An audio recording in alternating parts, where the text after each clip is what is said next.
बलूचिस्तान में बलोच तंजीमों की दहशतगर्द तंजीमों की दहशतगर्दी, आए दिन उनके हमले और एक से एक बढ़कर कार्रवाई, और ख़ास तौर पे पंजाब के रहने वाले शहरियों को निशाना बनाना, इस पर सवालात उठ रहे हैं। सवाल क्या उठ रहा है कि क्यों इन लोगों पर काबू नहीं पाया जा रहा? क्या हमारी ये कैपेसिटी नहीं है कि इन दहशतगर्दों पर हम काबू पा लें? हम काबू पाना नहीं चाहते, या फिर ये कि कोई सियासी मसला है, कुछ सियासी मसलहतें हैं, या कोई ऐसा गैप है जिसकी वजह से ये नहीं हो रहा? क्या सोचा जा रहा है? कब इन लोगों को नथ डाली जाएगी? कब ये लोग जो हैं वो कानून के दायरे में आएंगे और यहाँ पे अमन होगा? ये बहुत बड़े सवाल हैं इस वक्त, और मैं इस पर भी बात करूँगा कि हमें तुर्की से क्या सीखना है। तुर्की ने एक बहुत बड़ी कामयाबी हासिल की है, इसी तरह की एक कामयाबी जिसके हवाले से सवालात उठ रहे हैं पाकिस्तान के अंदर। और फिर ये कि तुर्की और बलूचिस्तान का आपस में क्या ताल्लुक़ है, तो यहाँ पे कौन से लोग हैं, ये इन सब सवालों पे बात करते हैं मियाँ ताहिर। देखें, सबसे पहले तो ये जो वाक़या हुआ है लेटेस्ट, जिसमें 10 लोगों को, पंजाबी लोगों को, जो बस में सफ़र करता है वो आम आदमी होता है, उसको उतार के उसकी शिनाख्त करके उनको कत्ल किया गया। और फिर यही नहीं है, उस पे एक कैंपेन चलाई जा रही है, लोगों को मारने वाले कातिल कैंपेन भी चला रहे हैं। मैंने पहले भी एक वीलॉग में कहा था कि यूट्यूबर्स को बंद करने से पहले इनके अकाउंट्स बंद करें। दर्जनों अकाउंट्स हैं ट्विटर पे, फेसबुक पे, टिकटॉक पे, यूट्यूब पे, कहाँ नहीं है। और फिर ये कि ये बाकायदा एक फिल्म साजी करते हैं, उसको फिर वो अपने उस पे डालते हैं और लोगों को अपनी मर्ज़ी का बयानिया जो है वो पहुंचा देते हैं। ये एनिमेशंस बनाते हैं, ये ख़बरों को ट्विस्ट करते हैं, ये ब्रेकिंग न्यूज़ चलवाते हैं। देखें इनके जाके कहीं अकाउंट, जो कि जाहिर है कि इसीलिए हैं कि लोग देखें और उसके ज़ेरे असर आएँ और ये अपना बयानिया आगे बढ़ा सकें। तो ये एक और नाकामी है, ये एक और महाज पे नाकामी है। अब आते हैं कि ये जो वाक़यात हो रहे हैं और रोज़ाना हो रहे हैं, ये जो हुआ है ये कोई एक वाक़या थोड़ा है। इसी दिन 3 वाक़यात हुए हैं। इसी रात को एक जगह पे ट्रकों को आग लगाई, पर मतलब कुछ 3 नाके थे, यही नहीं थे, और भी 2 और जगहों पे भी इन्होंने नाके लगाए, सड़क पे रोका, गाड़ियों को कहीं आग लगाई है, कहीं से लोग उतारे हैं, उनको मारा, कहीं से सामान छीना है। तो ये असल में ये लोग क्यों काबू नहीं इन पे पाया जा रहा? तो पहली बात तो ये है कि इसमें नो डाउट कि एक सियासी मसला है, उसको पहले डिस्कस कर लेते हैं। सियासी मसला ये है कि साबिक अदवार 2 ऐसे, इस समेत पिछला एक दौर जिसमें कदूस बजिंजो वज़ीर आला थे और अब ये सरफराज बुगटी हैं, जब आप कोई कमज़ोर आदमी लेके आते हैं हुकूमत में तो उसकी कमज़ोरी पूरा सिस्टम भुगतता है। बजिंजो भी एक कमज़ोर आदमी था। कमज़ोर मैं किन मानों में कह रहा हूँ, वैसे तो हो सकता बड़ा तगड़ा बंदा हो अपने तई और उसने कितना कुछ बनाया हो, मुझे नहीं पता। अब ये बंदा जो है ये क्या है, इसके बारे में भी मतलब आप देख सकते हैं, लेकिन पॉलिटिकली ये लोग जो हैं ये कमज़ोर लोग हैं दोनों। इससे पहले भी माजी में भी ऐसा होता रहा है। तो जब आप पॉलिटिकल ब्लैकमेलिंग में या किसी बंदे की, किसी एक बड़े बंदे की जो फोर्सेस में रहा हो, उसकी एक कारस्तानी की वजह से जो असल फोर्सेस हैं उनको पीछे रख के किसी और को जितवा कर एक बंदा जो है वो ला के सामने ले आते हैं और उसकी कमज़ोरी जो है वो पूरा सिस्टम भुगत रहा होता है। अब ये सरफराज बुगटी क्या बेचता है भाई, इसको कौन पूछता है? जो बलोच सरदार हैं, देखें जहाँ पे जो सिस्टम होता है उसके मुताबिक चलना पड़ता है। जहाँ पे कबायली सिस्टम है, जहाँ पे सरदारी सिस्टम है, वहाँ पे आपको उसी के मुताबिक चलना होगा। जब वो ख़त्म होगा तो होगा, अब वो अभी तो ख़त्म नहीं हो रहा, तो उसके मुताबिक ही चलना है। तो सरदारों में तो यही होता है, सरदारी निज़ाम में तो बड़ा सरदार ही बड़ा सरदार होता है। वही अपनी बात बनवाता है, उसी की बात चलती है। तो ये जो सरफराज भुगटी हैं, ये कितने बड़े सरदार हैं, इनकी तो कोई बात ही नहीं सुनता। 2 महीने तो इनकी कैबिनेट नहीं बन सकी थी, कोई इनकी बात ही नहीं सुन रहा था। कोई कैबिनेट में नहीं बैठता, इनकी आके हाजिरी नहीं लगवाते, किसके सामने बैठे। तो वहां पे इससे पहले बजिंजो साहब जब आए तो वो भी ऐसे ही थे, वो तो पता नहीं गायब रहते थे, कहीं कहीं होते ही नहीं थे, उनके इजलास कहाँ होते थे, वो इस्लामाबाद में रहते थे। अब ये हुआ कि वो जो सरदार लोग हैं वो इनकी इज्जत नहीं करते। तो जब सरदार लोग इनकी इज्जत नहीं करते तो पॉलिटिकल विल जो है, हुकूमत का होना या ना होना एक ही बात है। तो जब हुकूमत नहीं है तो फिर ये सिर्फ और सिर्फ एजेंसियों का काम थोड़ा है इन लोगों पे काबू पाना। कहीं से तो पॉलिटिकली भी आपको चीज़ें कवर करना पड़ेंगी।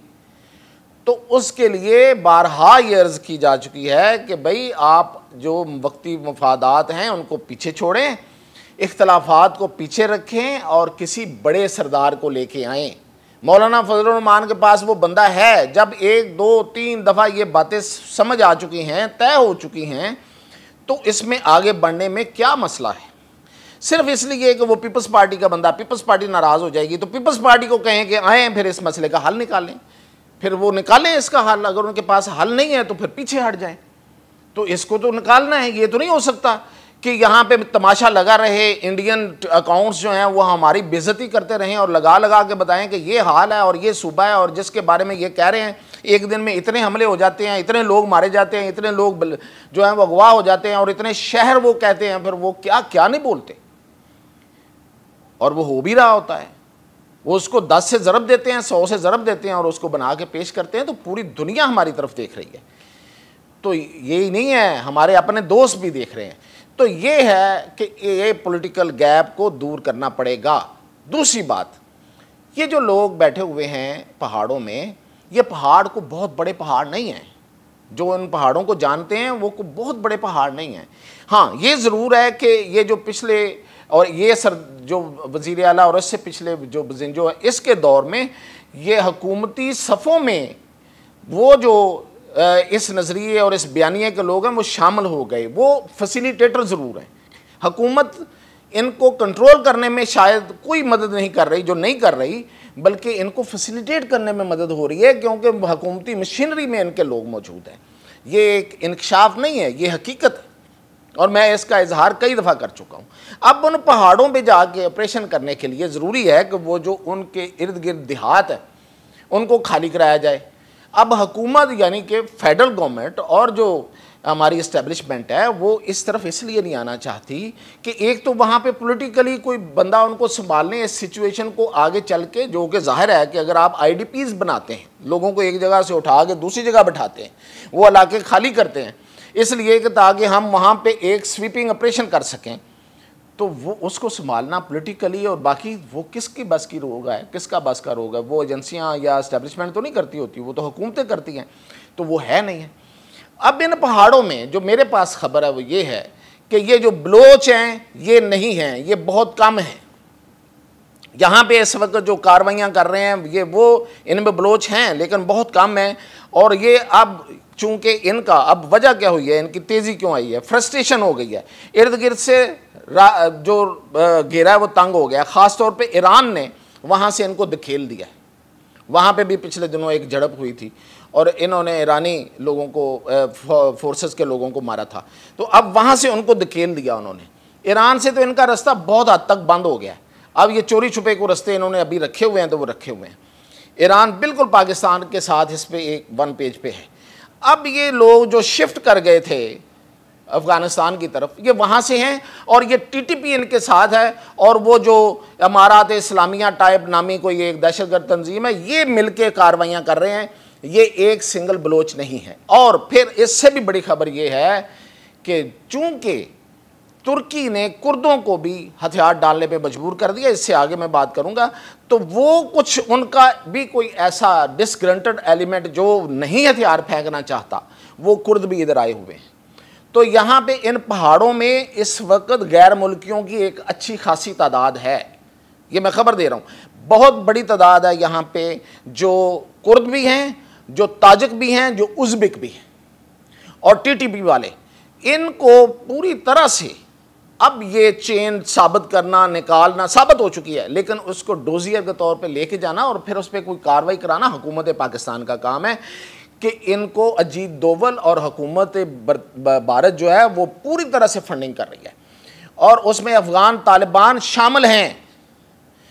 तो ये राब्ता काटना पड़ेगा, ये राब्ते काटना पड़ेंगे इन लोगों को यहाँ पे। और ये बेरहमाना एक ऑपरेशन, और आईडीपीज होते हैं तो हों, हुकूमत बदलें, ये है इनके हल, वरना क्या है ये इसी तरह रहेगा। 10 पंजाबियों को, मैं तो नहीं रो रहा, लेकिन 10 पंजाबियों का कत्ल होना एक बहुत बड़ी बात है। कितना बड़ा सूबा है, उसमें कितना बड़ी एक नफरत की एक लहर है, तो क्या करेंगे भाई, ये बढ़ती चली जाएगी। एक सूबा तो आपका डिस्टर्ब है, ये भी करना है। अच्छा जी, अब इससे आगे चलते हैं। इससे आगे ये है कि ये जो तुर्क हैं, तुर्क कुर्द जो हैं, तुर्कों के और शाम के कुर्द और ईरान के कुर्द, ये कुर्द जो हैं ये इन बलोचों के साथ मिले हुए थे। ये एक चेन थी पूरी। इस पे उर्दवान ने आके यहाँ पे एक फार्मूला भी दिया था, हमने उस पर अमल नहीं किया, उन्होंने कर लिया है। अब हमें सबक क्या हासिल करना तुर्की से। तुर्की ने क्या किया, 40 साल की उनकी इन कुर्दों के साथ लड़ाई है, उसको आज देखें आप, मैं अभी तस्वीरें भी आपको दिखा रहा हूँ कि वहाँ की सबसे बड़ी जो तंजीम PKK है उसने हथियार फेंक दिए, उनके हथियार जलाए जा रहे हैं। ये तुर्की की कामयाबी है। उसने कैसे कामयाबी हासिल की, जैसे भी की, मसलन उन्होंने शाम में जाके खुद अपने आप को साबित किया, शाम में दाखिल हो गया तुर्की, उसने शाम की अपनी हुकूमत है उनकी। अब तो वहाँ पे बैठे हुए कुर्द तंग कर रहे थे, इराक में बैठे हुए तो कुर्द तंग कर रहे थे, उन्होंने इराक का भी बड़ी हद तक वहाँ पे अपना असर सूख जो है वो बढ़ा लिया है। अब इस लड़ाई में, इस जंग में ईरान को भी समझ आ गई है, तो वो भी अब तुर्की के खिलाफ नहीं जा रहा, तो ये कुर्द भी जो है वो मतलब उनके लिए टेम हो गए। अब वहाँ पे शाम में जो मुज़ाकरात हो रहे हैं वो ये हो रहे हैं कि कुर्द अपने इलाकों में चले जाएं, और अमेरिका उसमें बैठा हुआ है ग्रंटर की तौर पे, खुद तुर्की बैठा हुआ है, फ्रांस बैठा हुआ है।